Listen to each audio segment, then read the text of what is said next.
सुरेश साहू, मैं भोपाल हिंदू समिति का आजीवन सदस्य मध्य प्रदेश एवं भोपाल के लोगों को दिवाली एवं दशहरे की शुभकामनाएं बधाइयाँ देता हूँ। मैं हमारा दशहरा 2 अक्टूबर को होने जा रहा है। इस बार भोपाल का दशहरा जो मनाया जा रहा है 137वें वर्ष मनाया जा रहा है। सुल्तान जहाँ बेगम के समय में इस दशहरे का स्टार्ट किया गया था।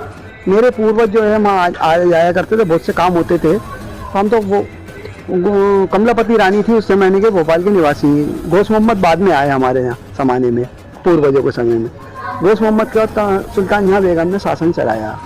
वो ये चाहती थी कि हमारे स्टेट के अंदर गंगा जमनी की तेवी बनी रहे, हिंदू मुस्लिम का भाईचारा बना रहे। इसलिए उन्होंने दशहरे की, हमारे पूर्वजों ने उसका मांग की, उसको दशहरा दिया। उनने छोले पे दशहरा मनाया जाता है। उसकी ज़मीन दान दी गई कि यहाँ आप दशहरा शहर के बाहर मनाएंगे। इस ज़माने में छोला बहुत दूर गिराता था, लाइटें नहीं होया करती ज़माने में, चिमनी लाइटें ने ये वगैरह वगैरह जला करती थी। गैस बत्ती से निकाला करते थे ज़माने में, गैस बत्ती वो करती थी। लाइट तो बहुत बाद में आई है। उस लाइट जो थी सिटी के अंदर रहती थी, बाहर शहर के बाहर नहीं थी लाइट। कमलापति, मैंने बताया ना, हम कमलापति गोंडों के शासन के रहने वाले हैं। हम गोंडों ने घोष मोहम्मद को तो कमलापति रानी ने बुलवाया था और जगदीशपुर में ठहराया था गन्नौरगढ़ के राजा के चक्कर में। इसमें बहुत बड़ा इतिहास है। मैंने कहा ना 137वां वर्ष हो गया हमें दशहरा मनाते हुए।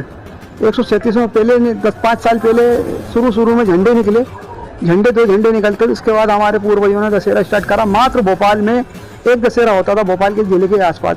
जब उस जमाने में जिला शिवर लगता था, शिवर के आसपास के, बेरसिया के आसपास के, दीवानगंज के आसपास के, मंडीदीप या इधर उधर के आसपास के शहर में सब दशहरा यही देखने आते थे। जमाने में किसान काफ़ी आया था, किसानों की बड़ी व्यवस्थाएँ थी और देखा करते थे और धूमधाम से काफ़ी त्यौहार मनाते थे। एक ज़माने में भी पतंगें काफ़ी होती थी, बाज़ारों में पुरानी ज़माने की चीज़ें बिकती थी, खरीदारी बहुत कर रही होती थी।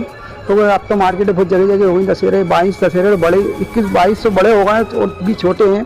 और बाकी 100-125 रावण भोपाल के अंदर चलते हैं, छोटी कॉलोनियाँ, बड़ी कॉलोनियाँ, और उससे बड़े भव्य दशहरे होते हैं। तीसरी में हूँ, 2 बच्चे और लगे हुए हैं। बच्चे का बच्चा ही लगा, 5 पीढ़ी हो रही है हमारी। 5वीं पीढ़ी में काम कर रहे हैं बच्चे आज भी। वो इसलिए करते हैं कि हमारी पहचान है, हमारे पूर्वजों की धरोहर है कि इससे कि हम लोगों ने इसको स्टार्ट करा दशहरे को। एक हमारी पहचान रहती है कि हाँ कहाँ से शुरू हुआ, कहाँ से कर रहे हैं। इंडो पे रामायण जाता था, कुल 10-12 फीट का रावण होता था। उस 10-12 फीट के रावण उस जमाने में ये कागज मागज नहीं चलता था। उस जमाने में कलई, गोंद, अबरक, घुराव ये मिला के उसको पोत के चमकाया जाता था। उससे पट्टे बनाया करते थे, रंगीन पट्टे बनाते थे। लकड़ी की पीछे का टेसू की तरह चेहरा बन जाया करता था। उस जमाने में इतनी व्यवस्था नहीं थी। आज व्यवस्थाएं सारी हो गई, आकार अच्छे बनने लगे हैं। एक रावण बना, फिर 3 रावण बने भोपाली छोले के अंदर। इसका टीटी नगर हुआ, फिर इसका बैरागढ़ हुआ, एचएल हुआ। ऐसे आबादी बढ़ती गई, जनसंख्या आज हमारी बहुत बड़ी हो गई। 30-32 लाख आदमी रहता है भोपाल के अंदर। इसलिए लोकसभा सीट के अंदर काफ़ी दशहरे होने लगे हैं। टुकड़ों में दशहरे मनाए जाते हैं, कॉलोनी भी मनाए जाते हैं। रावण कोई बुरा नहीं था, रावण विद्यमान था। भगवान राम की भी वो पूजा करता था। भगवान विष्णु को अवतार थे भगवान राम। रावण से प्रेरणा लेना चाहिए हम लोगों को, हम रावण ना बने। दशहरे के दिन हम दशहरा देखने आए तो वो ये कहता मैं रावण था, मेरा अंत हुआ, आप रावण मत बनो मेरे जैसे। आज जो रावण का लोगों ने भविष्य धारण कर रखा है, रावण की भाषा करने लगे, ये ना करें। अहंकार रावण को खा रहा है, वो ये कहता बुराई का अंत है। जो दशहरे में अंत होता है, रावण का अहंकार का अंत था। हमको इससे प्रेरणा लेनी चाहिए, सीख लेना चाहिए कि भगवान राम के पदों पे चलें। रावण का कदम बढ़ाते चले जा रहे हैं। आज घर घर रावण हो गए हैं। आज रोज पेपर में कुछ ना कुछ सुनने में आता है, देखने में आता है। बड़ा शर्म की बात होती है कि आज हमारे सनातन धर्म की क्या स्थिति बन रही है। इसलिए हम कहते हैं कि सब राम बने, राम का कद बना है, बड़ा है। रावण का कद आज 51 फीट कहते हैं, 61 फीट करो। अरे हम रावण का कद क्यों ऊपर करें? रावण का कद तो हमारा नीचे आना चाहिए। भगवान राम का कद ऊपर जाना चाहिए कि देखो हमारा संसार में डंका बज रहा है भगवान राम का। इस तरह लोगों से अपील करता हूँ कि जो दशहरा देखने भी आए तो रावण से सीख लें कि हमारा अहंकार का अंत हुआ। इससे हम इस पक पे ना चलेंगे जिसमें बुराई का अंत हो। जिस दिन 16 सोमवार होते हैं उस दिन रावण का दिन लग जाता है हमारे हिसाब से, क्योंकि भगवान शंकर का बहुत अच्छा भक्त था। हम उस दिन से काम उसका शुरू करवाए थे और लगे रहते हैं। जैसे जैसे काम आते जाते हैं, समितियों के बढ़ते जाते हैं, हम उन कामों को बढ़ाते चले जाते हैं और सबका काम पूरा करते हैं। सबसे दूसरी बात हमारे साथ बड़ी दुर्भाग्य की बात है कि भोपाल में हम रावण बनाते हैं। हम रावण वालों के पास किसी भी व्यवस्था ऐसी नहीं है स्ट्रेचर रखने के लिए। कोई बहुत से लोग कभी रोडों पर बनाते हैं तो बोलती नहीं है, गवर्नमेंट नहीं बोलती कि राष्ट्रीय त्यौहार है 2 दिन में हटा लेंगे। पर जो यहाँ 20-25 रावण बनते हैं, बड़ी सारी समितियों में 2-2 3-3 रावण होते हैं, तो बड़ी रखने की बड़ी परेशानी होती है। बारिश में हमें बहुत दुख होता है। बाँस भी हमें बहुत महंगा मिलता है, क्योंकि आजकल महंगाई इतनी बढ़ गई है कि रेट वही समिति आज भी जो 15 साल पहले पैसे मिलते थे आज हम तो सारी समितियों के लिए सोचते हैं कि क्योंकि उनके पास चंदा नहीं होता, अनुदान भी अब कम मिलने लगा है, काफ़ी दशहरे होने हुए अनुदान कम हो गया है। तो हम ये चाहते हैं गवर्नमेंट हमको कहीं ऐसी 2 महीने के लिए जगह ऐसी दे दी जाए करे, हमने मेरे और भी रावण करने वाले बनाने वाले उनको भी व्यवस्था हो कि हम जो दशहरे को आजकल बारिश में पड़ता है वो परेशानी है।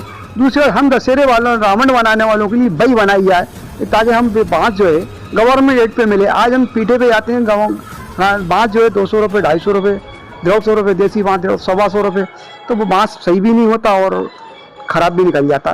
क्योंकि जब हमें मटीरियल सस्ता और व्यवस्था अच्छी होने लगेगी तो हम समितियों का अच्छा काम करेंगे, क्योंकि बच्चे रावण और आतिशबाजी देखने आते हैं। चैनलों से काफ़ी और इलेक्ट्रॉनिक मीडिया और प्रिंट मीडिया के माध्यम से काफ़ी बार मुद्दा उठाया, समितियों से भी अवगत कराया, पर क्या है कि जब कोई सुनने को तैयार नहीं है, बुलाते ही नहीं, तो क्या करें हम? वो कह देंगे क्या आपने कल को कोई अच्छा जवाब नहीं मिले तो हमारा क्या होता है? क्योंकि कल ये कह सकते हैं कि ये टेम्परेरी काम है आपका, 10 दिन का काम है, 10 दिन का हम क्या व्यवस्था करेंगे, आप अपनी व्यवस्था करिए। इसलिए हम कुछ नहीं मिल पाते, पर यही मांग करते हैं कि हम लोगों को जगह की व्यवस्था 2 महीने कर दी जाए कहीं भी, और हम लोगों को बाँस की बई बना दी जाए तो हम सस्ते बाँस ले लें, कि जिससे आने वाले दौर में हमें काम सस्ता रहे। क्योंकि आज भी जो 15 साल पहले हमें पैसे मिलते थे, आज भी वही पैसे की बात कर रहे हैं। तो जनप्रतिनिधि में भोपाल के राष्ट्रपति रहे हैं, वो भी इसके सदस्य रहे हैं, कैलाश नारायण सारंग भी रहे हैं, DB सिंह भी रहे हैं, उमा भारती भी रही हैं, विश्वास सारंग भी हैं, आलोक शर्मा भी हैं, सुरेश पचौरी, इन लोगों के साथ सबको मालूम है, जितने भोपाल के जनप्रतिनिधि हैं इन लोगों को सबको मालूम है कि भोपाल के सब जगह रामायण जलाने भी आते हैं जनप्रतिनिधि, वो सदस्य भी हैं, पर इनके सामने आती है बात, ये पर उठाते नहीं। ये बड़ी अफसोस की बात है हमारे धर्म की। ये इस बात को अगवा करना चाहिए कि भाई आपको क्या परेशानी है, आप और अच्छे सजा करिए, हमसे क्या सहयोग चाहते हैं, सहयोग मिलना चाहिए हम लोगों को। 51 फीट का होता है हमारा, इसके बाद बाँस की कोई गारंटी नहीं होती हमारी। क्या हम कभी कभी ऐसे बनाने को तो कर दें, पर क्या है कभी स्ट्रक्चर सही ढंग से खड़ा नहीं हुआ, टूट फूट गया तो बड़ी दिक्कत आती है। फिर एकदम एक ही दिन में सारे रावण जलते हैं, सारी समितियों काम नहीं कर पाती एक ही दिन। हम इस हिसाब से काम करते हैं कि सबके काम हो जाए, अच्छे हों, बस सबसे उस उद्देश्य से करते हैं। जनता से मैं ये अपील करना चाहता हूँ, जब दशहरा देखने आए तो भगवान राम की प्रेरणा लें, रावण का कद छोटा करें, अहंकार खत्म करें, भाईचारा निभाएं और अपने घर में बच्चों को अच्छी शिक्षा दें कि हमारे लिए कल सर ना झुकाना पड़े, ऐसा ना काम करें। आज पेपरों में जो पढ़ते हैं वो जनप्रतिनिधियों से ये मांग करूँगा कि आज इन चीज़ों पे आप बहुत ध्यान रखिए और ऐसे ना शब्द दीजिए जिससे किसी की भावनाओं को ठेस पहुँचे और किसी को गलत मैसेज जाए। गवर्नमेंट से ये मांग करूँगा कि हमारे दशहरे चल रहे हैं, इनमें सफाई व्यवस्था, पानी की व्यवस्था, पुलिस प्रशासन की व्यवस्था रहे, जो कि हमारे दशहरा और दिवाली अच्छे धूमधाम से मने।